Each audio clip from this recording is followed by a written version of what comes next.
നമസ്കാരം. ന്യൂസ് കേരള പ്രധാന വാർത്തകളുമായി സി കെ നാസർ കാഞ്ഞങ്ങാട്. തെറ്റുകൾ തനിക്ക് സംഭവിച്ചിട്ടുണ്ടാകാമെന്നും താൻ ദൈവമല്ല മനുഷ്യനാണെന്നും പ്രധാനമന്ത്രി നരേന്ദ്രമോദി പറഞ്ഞു.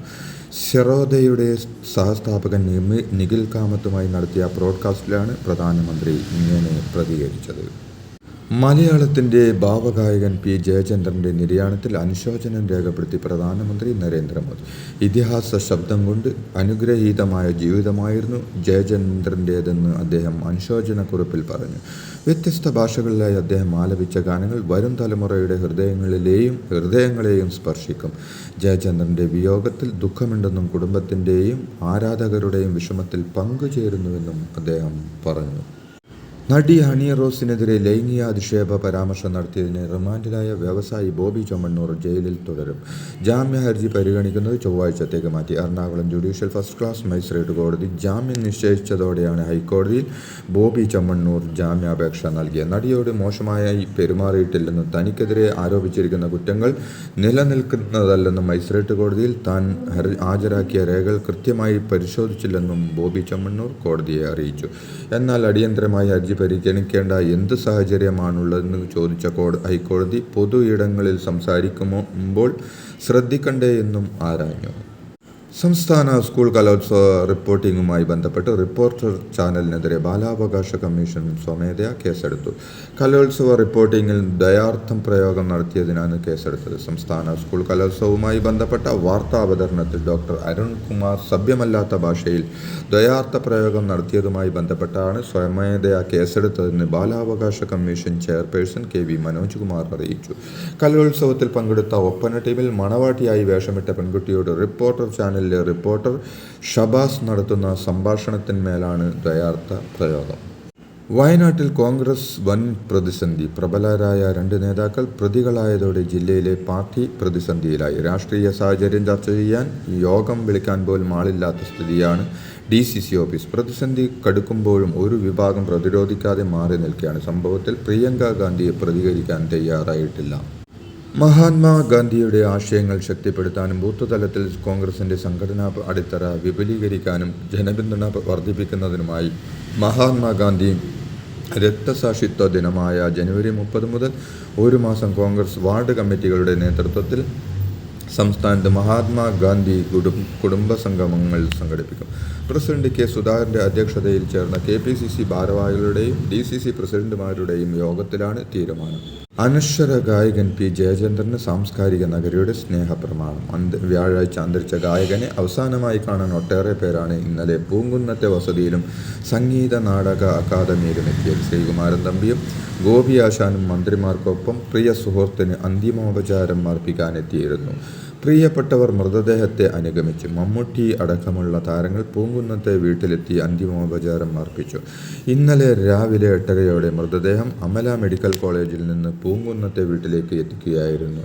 ഇന്ന് രാവിലെ 8 അദ്ദേഹം പഠിച്ച ഇരിങ്ങാലക്കുട നാഷണൽ ഹയർ സെക്കൻഡറി സ്കൂളിൽ പൊതുദർശനമുണ്ടാകും.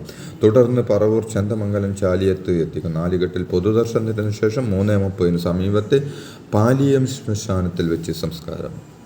നിലമ്പൂർ MLA PV അൻവർ തൃണമൂൽ കോൺഗ്രസിൽ ചേർന്നു. തൃണമൂൽ നേതാവും MP-യുമായ അഭിഷേക് ബാനർജിയാണ് അൻവറിന് അംഗത്വം നൽകി സ്വീകരിച്ചത്.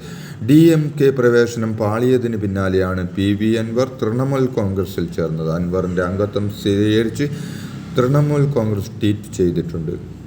തൃണമൂൽ കോൺഗ്രസിനൊപ്പം ചേർന്ന PV അൻവർ MLA സംസ്ഥാനത്തിൻ്റെ ചുമതലയുള്ള കോർഡിനേറ്ററായി നിയമിച്ചു. തൃണമൂൽ കോൺഗ്രസ് ദേശീയ ജനറൽ സെക്രട്ടറിയും ബംഗാൾ മുഖ്യമന്ത്രിയും തൃണമൂൽ അധ്യക്ഷയുമായ മമതാ ബാനർജിയുടെ അനന്തരവനുമായ അഭിഷേക് ബാനർജിയുമായി അൻവർ കൂടിക്കാഴ്ച നടത്തി.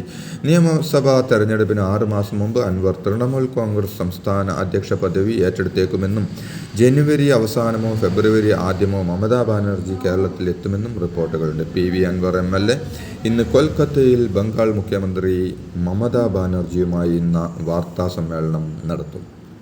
വയനാട് DCC ട്രഷറർ MN വിജയൻ്റെ ആത്മഹത്യയുമായി ബന്ധപ്പെട്ട വിവാദങ്ങൾക്കും സുൽത്താൻ ബത്തേരി അർബൻ ബാങ്ക് നിയമന വിവാദങ്ങൾക്കിടെയും IC ബാലകൃഷ്ണൻ MLA പേരിൽ നിയമന ശുപാർശ കത്ത് പ്രചരിക്കുന്നു. ഇത് സംബന്ധിച്ച് IC ബാലകൃഷ്ണൻ MLA പദവി ദുരുപയോഗം ചെയ്തു എന്ന് ആരോപിച്ച് CPM പരാതി നൽകി. ജില്ലാ കമ്മിറ്റി അംഗം സുരേഷ് താളൂർ ആണ് DYSPക്ക് പരാതി നൽകിയത്. Wayanad DCC treasurer M N. വിജയന്റെ മരണത്തിൽ പ്രതി ചേർക്കപ്പെട്ടതിന് പിന്നാലെ ഒളിവിലാണെന്ന വാർത്തകൾ നിഷേധിച്ച് IC ബാലകൃഷ്ണൻ MLA. നിലവിൽ കർണാടകയിലാണ് ഉള്ളതെന്നും 2 ദിവസത്തിനുള്ളിൽ വയനാട്ടിൽ വരുമെന്നും IC ബാലകൃഷ്ണൻ പ്രതികരിച്ചു. സമൂഹത്തിൻ്റെ സുഹൃത്തിൻ്റെ മകളുടെ വിവാഹത്തിന് വേണ്ടിയാണ് കർണാടകയിൽ വന്നതെന്നും ഒളിവിലാണ് എന്ന വാർത്തകൾ തെറ്റെന്നും നടക്കുന്നത് CPM വേട്ടയാണെന്നും IC ബാലകൃഷ്ണൻ പറഞ്ഞു. ദുരൂഹ സാഹചര്യത്തിൽ കാണാതായ റിയൽ എസ്റ്റേറ്റ് വ്യാപാരി മാമി എന്ന മുഹമ്മദ് ആട്ടൂരിൻ്റെ ഡ്രൈവർ രഞ്ജിത്തിനെയും ഭാര്യയെയും കണ്ടെത്തി. ഏലത്തൂർ സ്വദേശിയായ രഞ്ജിത്ത് കുമാർ, ഭാര്യ തുഷാര എന്നിവരെ ഗുരുവായൂരിൽ നിന്നാണ് കണ്ടെത്തിയത്. ഇരുവരെയും ഉടൻ കോഴിക്കോട് എത്തിച്ച് കോടതിയിൽ ഹാജരാക്കും. അതേസമയം മാമി തിരോധന കേസ് അന്വേഷണ സംഘം വല്ലാതെ ബുദ്ധിമുട്ടിക്കുകയാണെന്നുള്ള രഞ്ജിത്ത് കുമാറിൻ്റെ വാട്സപ്പ് സന്ദേശം പ്രചരിക്കുന്നു. ഗുരുവായൂരിൽ നിന്ന് കണ്ടെത്തും മുമ്പ് മാമിയുടെ ഡ്രൈവർ രഞ്ജിത്ത് കുമാർ വാട്സപ്പിൽ അയച്ച ശബ്ദ സന്ദേശമാണ് പുറത്തായത്. ആലപ്പുഴ ജില്ലയിലെ CPM പ്രവർത്തകർക്ക് മുന്നറിയിപ്പുമായി പിണറായി വിജയൻ. ആലപ്പുഴയിൽ വിഭാഗീയത അവസാനിച്ചിട്ടില്ലെന്നും വോട്ട് ചോർച്ചയിൽ സംഘടനാപരമായ പരിശോധന നടന്നിട്ടില്ലെന്നും അദ്ദേഹം വിമർശിച്ചു. വലതുപക്ഷ മാധ്യമങ്ങളെ പ്രതിരോധിക്കാൻ ദേശാഭിമാനിയുടെ പ്രചരണം ഊർജിതമാക്കണമെന്നും പ്രതിനിധികളോട് പിണറായി ആവശ്യപ്പെട്ടു. കോഴിക്കോട് മെഡിക്കൽ കോളേജ് ആശുപത്രിയിലേക്കുള്ള മരുന്നുകളുടെയും ശസ്ത്രക്രിയാ ഉപകരണങ്ങളുടെയും വിതരണം നിലച്ചു. 90 കോടിയോളം രൂപ കുടിശ്ശിക വന്നതോടെയാണ് കമ്പനികൾ വിതരണം നിർത്തിയത്. സർക്കാർ അടിയന്തരമായി ഇടപെട്ടില്ലെങ്കിൽ കോഴിക്കോട് മെഡിക്കൽ കോളേജ് ആശുപത്രി ആശ്രയിക്കാൻ ആയിരക്കണക്കിന് രോഗികൾ പ്രതിസന്ധിയിലാകും. ഉടൻ തന്നെ വിതരണക്കാർക്ക് ഫണ്ട് ലഭ്യമാക്കുമെന്ന വിശദീകരണമാണ് കോഴിക്കോട് മെഡിക്കൽ കോളേജ് അധികൃതർ നൽകുന്നത്. പുതുവത്സരത്തിൽ സംസ്ഥാനത്തിന് 3330 കോടി രൂപ അനുവദിച്ച നരേന്ദ്രമോദി സർക്കാരിന് അഭിനന്ദനങ്ങൾ അറിയിക്കുന്നതായി BJP സംസ്ഥാന അധ്യക്ഷൻ K. സുരേന്ദ്രൻ. നികുതി ഇനത്തിൽ 1,73,030 രൂപയാണ് കേന്ദ്ര സർക്കാർ സംസ്ഥാനങ്ങൾക്ക് മൊത്തം അനുവദിച്ചത്. നികുതി ഇനത്തിൽ 1,73,030 കോടി രൂപയാണ് കേന്ദ്ര സർക്കാർ സംസ്ഥാനങ്ങൾക്ക് മൊത്തം അനുവദിച്ചത്. വാർത്ത തെറ്റിയതിൽ ക്ഷമിക്കണം. ആലപ്പുഴയിൽ മുസ്ലിം ലീഗ് സെമിനാറിൽ പങ്കെടുക്കുന്ന രാഷ്ട്രീയ നേതാക്കളുടെ കൂട്ടത്തിൽ CPMന്റെ മുതിർന്ന നേതാവ് G. സുധാകരൻ. മുസ്ലിം ലീഗ് ജില്ലാ കമ്മിറ്റി സംഘടിപ്പിക്കുന്ന സെമിനാറിലാണ് G. സുധാകരൻ്റെ പേര് ഉൾപ്പെടുത്തിയിരിക്കുന്നത്. ഈ മാസം 13-നാണ് സെമിനാർ നടക്കുന്നത്.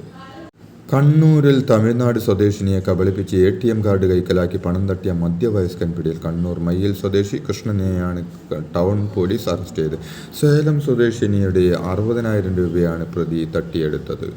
തിരുവനന്തപുരം മടവൂർ 2ാം ക്ലാസ്സുകാരി സ്കൂൾ ബസ്സിനടിയിൽപ്പെട്ട് മരിച്ചു. മടവൂർ ഗവൺമെൻറ് സ്കൂളിലെ 2ാം ക്ലാസ് വിദ്യാർത്ഥിനി കൃഷ്ണേന്ദുവാണ് മരിച്ചത്. സ്കൂൾ ബസ് ഇറങ്ങി വീട്ടിലേക്ക് പോകുമ്പോൾ കേബിളിൽ കാൽ കുരുങ്ങി അതേ ബസ്സിനടിയിലേക്ക് വീഴുകയായിരുന്നു.